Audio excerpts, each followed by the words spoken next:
Well, you guys, thank you for joining the Riley Gaines Show. Adaleia, before we get going, I just want to acknowledge that we should not have to be here. You should not have to be talking to me right now. There are so many people and really institutions that failed you. Do you mind giving us a little background on yourself and sharing a little bit about when you first learned that a boy was going to be joining the girls' track and field team? So hi, my name is Adaleia. I'm 17. I am in my junior year of high school, so my classes are pretty tough right now. But I've been doing sports my whole life. I think I started at like 2 or 3, and I've been playing an array of sports ever since. I've always enjoyed it. I love talking to people, so I love the team aspect of sports. And in 7th grade, I finally decided to stick with track. And I was throwing shot put and discus, and my 7th grade year was the male athlete's 6th grade year. He joined the team his 6th grade year, and I remember not having any idea what was going on. And the day that track was starting, I started hearing rumors that there was going to be a boy on the girls' team, and I was really confused. I hadn't really been exposed to things like that. I didn't really know even what it meant, but no teachers were talking about it, so I just tried to ignore it and walked into the locker room, and there he was. And it was kind of really scary for me because I didn't know what was going on. And again, no adults were talking about it, so I just tried to pretend like nothing was happening. And I just tried to ignore it because I was just kind of clueless.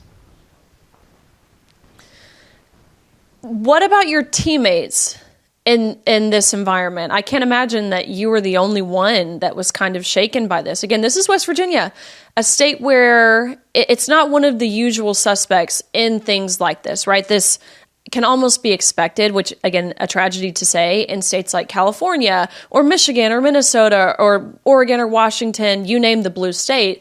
But this was happening in West Virginia.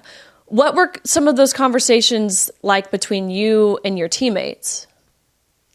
Yeah, definitely. We were all very confused and scared. So there were definitely whispers to each other because, again, we just had no idea what to do in that situation. And we were all just scared and too scared to say anything. So we all had expressed our discomfort to each other, but there was nothing really more than that. I remember some of the boys were very angry about it, but they also didn't have a say in it. We all just kind of were confused and just kind of stuck. Yeah, it's a situation that you can never really fully be prepared for until it happens to you. And you mentioned the locker room, which I want to go back to that in a second, but let's talk about the competition aspect of this first. Now, this boy was allowed to compete on the girls' team. Were you ever displaced by this male athlete in a competition? Yeah, so I was in 7th grade. He was in 6th grade and almost 2 years younger than me, so he hadn't hit puberty yet, so he was still kind of lying low.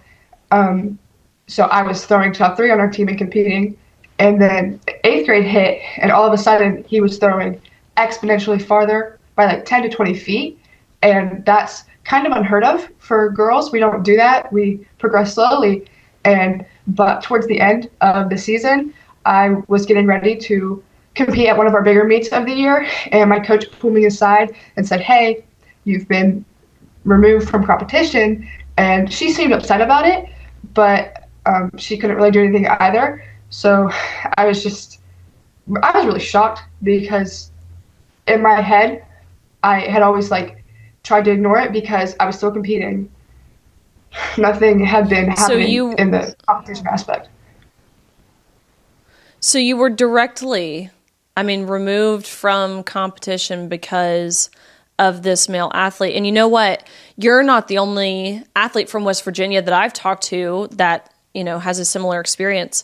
There were several girls, I forget which high school they were from, but it was in shot put, where they said the exact same thing. They said, look, this athlete, he couldn't throw nearly as far as he was throwing just the year before. And then what you can only imagine, he's gone through puberty. He's throwing it 20, 30, 40 feet further than he was. You mentioned the locker room. I want to ask you about this. We saw an article, I saw it this week. It came out on Fox, with some comments that were allegedly said to you in this locker room setting. Honestly, Adaleia, they're too vulgar for me to even say out loud, because I don't want YouTube to remove this from their platform. That's how vulgar these things were. Can you describe what this experience was like? Number one, sharing the locker room, but to have some of the things that were said to you, what it's like hearing those things. Yeah. So I guess in my 7th grade year, when he was still a problem, but less of a problem because he was lying low. He was always a very aggressive person, just always yelling and saying kind of crazy things that me or my friends or really any of the girls on the team would never say, but we just kind of put up with it. And then, so we had kind of been conditioned to his aggressiveness. And then by the time 8th grade hit and he started getting worse and saying things to all of us all the time, and then eventually hitting where he was whispering these things to me, it kind of felt like dread. I had just dreaded going to practice, and I dreaded being around him because I just felt like I couldn't do anything about it. And I was still being told by these adults in my life that this was a girl and it was normal.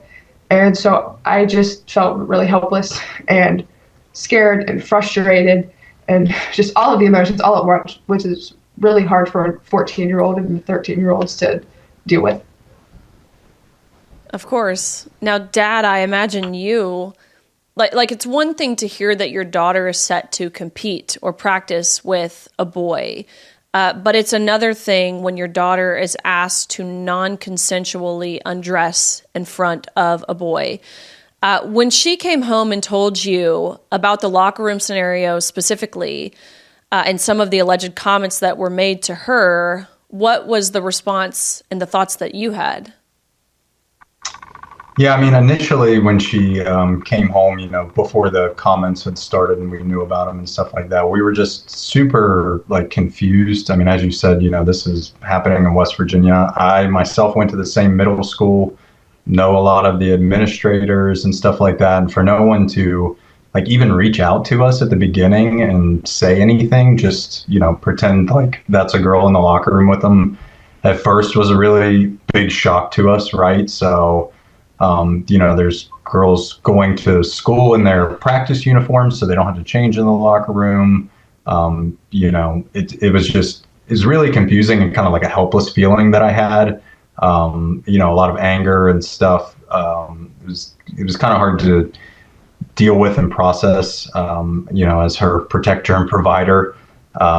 So that was difficult, from the start. And then just, once she came home and told us about these comments that were extremely obviously lewd that we can't say here, it's just heartbreaking. You have all these rush of emotions of anger and sadness. Everybody wants to talk about the physical kind of side of this of, getting hurt in the locker room and, all of that stuff. But I mean, also there's a mental component that comes along with this. Now my daughter's going to have to wonder for the rest of her life, is there a man in this bathroom with me? So it's just you have all these wave of emotions that were really difficult to process.